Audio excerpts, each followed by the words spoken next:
হবিগঞ্জ 2634.58 বর্গ কিলোমিটারের একটি জেলা। মহান মুক্তিযুদ্ধে যে জেলার ইতিহাস অবিস্মরণীয়। ইতিহাস, ঐতিহ্য, সাংস্কৃতিক একটি জাতির গুরুত্বপূর্ণ পরিচয় বহন করে থাকে। শুধু পরিচয় বহনের মধ্যেই সীমাবদ্ধ থাকে না এর পরিধি, বরং জাতিকে তার নিজস্ব সত্তায় বাঁচাতে উৎসাহিত করা এবং মাটি ও মানুষের সঙ্গে আত্মার মিলনের আহ্বানে ভূমিকা রাখে এই ইতিহাস, ঐতিহ্য আর সংস্কৃতি। এদের পরিপূর্ণতার মাধ্যমে বিশ্ব দরবারের একটি জাতির সমৃদ্ধি প্রকাশ পেয়ে থাকে। দর্শক, দৃষ্টি সীমানায় আজ আপনাদের দেখাতে যাচ্ছি ইতিহাসের পাতায় স্বর্ণ করে লেখা নিবৃত্ত পল্লীর এক কিংবদন্তি পুরুষের সমাধি, যার নামে নামকরণ করা হয়েছে চিরসবুজ ছায়ের বাগান আর দিগন্তজোড়া হাওরের দেশ এই হবিগঞ্জ জেলার।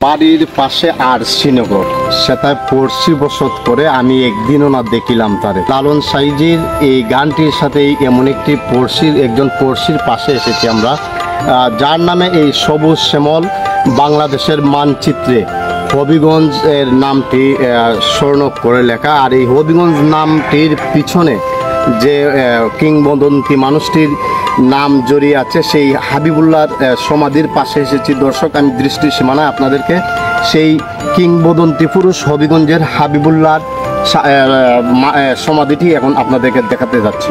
আশা করি আপনাদের ভালো লাগবে। সুফি সাধক হযরত শাহজালাল রহমতুল্লাহের অনুসারী সিপাহসালার সৈয়দ নাসিরুদ্দিন রহমতুল্লাহের পুণ্য স্মৃতি বিজড়িত কোয়াই, কোরাঙ্গি, সুতাং, বিজনাও, রত্নাম নদী বিধৌত হবিগঞ্জ একটি ঐতিহাসিক জনপদ। ঐতিহাসিক সুলতান শিহাবলির প্রতিষ্ঠাতা সৈয়দ সুলতানের অধস্তন পুরুষ সৈয়দ হেদায়েতুল্লাহর পুত্র সৈয়দ হাবিবুল্লাহ। কিংবদন্তি পুরুষ সৈয়দ হাবিবুল্লাহ খোয়াই নদীর তীরে একটি গঞ্জ বা বাজার প্রতিষ্ঠা করেছিলেন। তার নাম অনুসারেই হাবিবগঞ্জ থেকে কালের পরিক্রমায় তা হবিগঞ্জে পরিণত হয়, যা ইংরেজ শাসনামলের 1867 সালে হবিগঞ্জকে মহকুমা ঘোষণা করা হয় এবং 1878 সালে হবিগঞ্জ মহকুমা গঠন করা হয়। আসাম প্রাদেশিক সরকারের 273 নং নোটিফিকেশনের মাধ্যমে 1893 সালের 7 এপ্রিল হবিগঞ্জ থানা গঠিত হয়। পরবর্তীতে 1960 সালে সার্কেল অফিসারের অফিস স্থাপিত হয় এবং সর্বশেষ 1984 সালের 1 মার্চ 17 ফাল্গুন 1390 বাংলায় জেলায় উন্নীত হয় এই হবিগঞ্জ। দর্শক, হবিগঞ্জ শহরের অদূরেই এই হবিগঞ্জ জেলার প্রতিষ্ঠাতা সৈয়দ হাবিবুল্লাহর সমাধিটি আমি আপনাদেরকে দেখালাম। এই নিবৃত্ত পল্লীতেই উনি এখানে শায়িত আছেন, অনেকটা অযত্নেই করে আছে ওনার সমাধিটি। তো আমি আপনাদেরকে দৃষ্টি সীমানা দেখালাম সেই কিংবদন্তি পুরুষ হাবিবুল্লাহর সমাধিটি। আশা করি আপনাদের ভালো লেগেছে। পরবর্তীতে প্রাচীন স্থাপনা বা ঐতিহাসিক স্থাপনায় আপনাদেরকে নিয়ে যাব দৃষ্টি সীমানায়। সেই পর্যন্ত ভালো থাকুন। ধন্যবাদ সবাইকে।